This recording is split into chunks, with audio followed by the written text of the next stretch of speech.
Coms103, it's Sabrina. If you guys couldn't guess, that was the lovely sound of deforestation. Specifically the deforestation due to the harvesting of palm oil.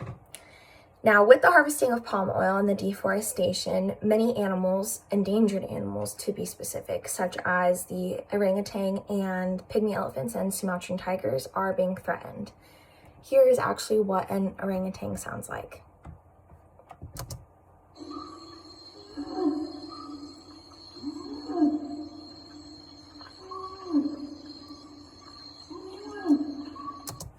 Many people don't think that that's what an orangutan sounds like, and I know I was surprised when I heard that, but it is. And once upon a time, that is what you would hear when going through Indonesia. But now all you hear is the j of the jackhammer. Sorry, that was my best jackhammer impression.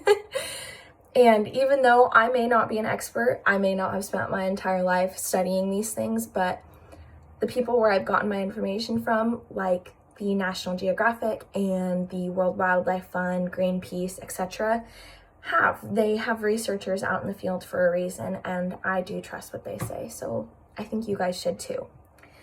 This is going to be a bit of a touchy subject because it has to do with global warming, and a lot of people don't believe in global warming.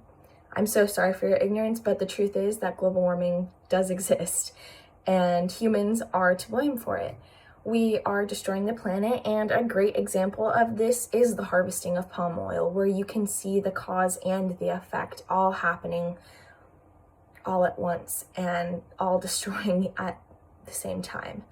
So today we are going to be talking about the effects of harvesting palm oil on you, me, us, the planet, and animals, as well as what is palm oil and what we can do to help save the world. As dramatic as that sounds, but it's where it's coming to. So first of all, what is palm oil? No, my lovely class, it is not the same as a palm tree. Palm oil and palm trees are two different things. Funnily, actually, palm oil comes from an oil palm tree. I know it sounds kind of weird, but that's what it is. It's basically just used as a natural preservative. It lengthens the shelf life of everything, and it doesn't alter the taste, the texture, the color, or anything like that. So in essence, it's amazing. The only problem is with how it's harvested. Another fun fact is that it was actually brought to Indonesia 100 years ago to decorate, according to the World Wildlife Fund. And now, a place that didn't even have it as its native is responsible for 85% of the export of palm oil, which is 90% of the demand of vegetable oil, which everyone needs, according to the OCC 2019. And OCC stands for Our Changing Climate, which is a group of individuals such as the World Wildlife Fund and National Geographic and stuff like that. So what's the big deal with how it's harvested? Well, as you guys heard, deforestation. They're cutting down trees, they're killing animals, specifically mother animals, and then the orphan babies are captured and sold into the pet trade. And a lot of the times people don't know how to take care of those animals and they end up killing them anyways. So that is the primary reason for why once upon a time there were 315,000 wild orangutans living in Indonesia, and now only 50,000 of them exist. And that is according to Greenpeace 2019. Of course, that number may have changed. I highly doubt it went up. In fact, I'm almost positive it went down because it has been 2 years since then. The next part is that the rainforests are actually being burned down. When companies want to make way for their palm oil plantation, the easiest way to do it, in their opinion, is to just burn it all down. So what's going on with this is that over 36,000 Olympic-sized swimming pools could be filled with the amount of smoke that these fires create in 1 year, according also to the OCC 2019. Imagine Michael Phelps' swimming pool times 36,000, all condensely packed with smoke from the fires that are being burned in the rainforest. If that's not crazy to you, I am so sorry, but that is crazy to me. And not to mention the amount of people and families and everything like that are literally being burned out of their homes, and how many deaths have been caused because of this. And because it is considered a third world country, no one's really doing anything to do it about it. And it's really sad. So if all of these problems are going on with palm oil, why isn't it being stopped?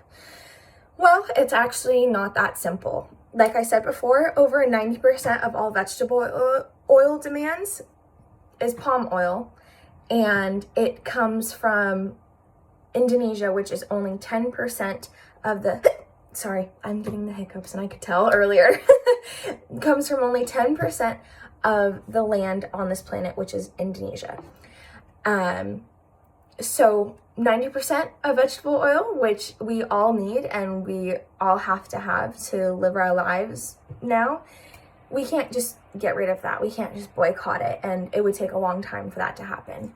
Another thing with the boycotting is it's not as good as you think. It's not just as, oh, well, we're not putting our money towards it, therefore they're not making their money, and therefore whatever else happens down the line. No. In fact, you can't tell exactly unless it says sustainable palm oil, you can't tell that it's not coming from a small family farm or from a giant company. And with boycotting, you risk the possibility of putting a small family that uses palm oil as their livelihood out on the street and unable to pay for college or health bills or anything like that. And most of the time, actually, the small family businesses are the ones that are ethically and responsibly sourcing their palm oil. It's also the least damaging. Despite everything that I've said, the harvesting of palm oil is the least damaging according to Rosner 2018. Any other oil harvesting would take 10 times as much land as palm oil. So if we already have the most environmentally and eco-friendly palm oil, what are we doing wrong? It's the harvesting. There have been organizations such as the RSPO, which stands for the Roundtable of Sustainable Palm Oil, that have made it a law practically.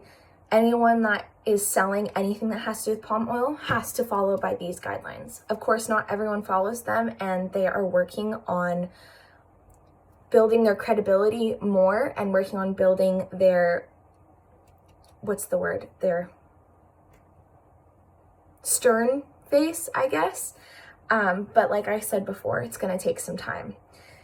So what can you do as an individual? I'm going to go a little off topic here. I'm vegan, and everyone always says, do you really think that you're making a difference? Because I eat enough meat for 2 of us, or something like that. And I said, I honestly don't know. I just know that I'm doing my best to not contribute to that, because I believe strongly in voting with my dollar, and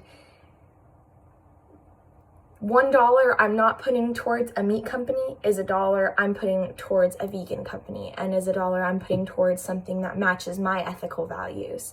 And that is the exact same thing with palm oil. Can one person make a difference? I honestly don't know. I mean, as negative as this is, look at Hitler. He was a psychopath who convinced millions of people that he was right and smart and nearly destroyed the world. He is one person, and he got billions of people or millions of people to follow him, and he changed the world. Or a more positive one is Martin Luther King. I'm sure that there was someone before him who said, hey, we shouldn't be treated like this. And that one person affected a bunch of others. And look, we're still fighting for equality to this day, which is crazy to me as well. But I believe that one person can make a difference. You may not be able to change the world like that in a snap, but it is the collective of the individual that makes the strength of the community. And you can make a difference in palm oil, and you can make a difference with the saving of the orangutans and the tigers and the planet, basically. You just have to do one simple thing. Look for brands that are RSPO certified, that say sustainable palm oil. For example, Lenny and Larry's cookies, they say right on it, sustainably sourced palm oil. And that's great. That's money that you're putting towards a business that is sustainably sourcing their palm oil, not one that is burning down villages and everything else like that. And I know with our busy schedules, it seems like a lot to even pay attention to what we're buying off the shelf when we just want to hurry up, go home, sleep, watch Netflix or something like that. But I truly believe that you can make a difference if you just take the 2 seconds to look. So in conclusion, we have talked about the horrendous part of sourcing palm oil, and we've also talked, unfortunately, about our inevitable fate of, well, we need it. We have to have it. We have to have it to survive in our daily lives now.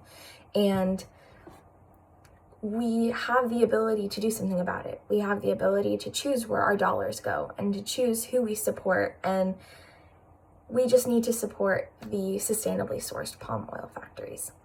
Thank you guys so much for listening. I hope it sounded okay, and have a wonderful day, everyone.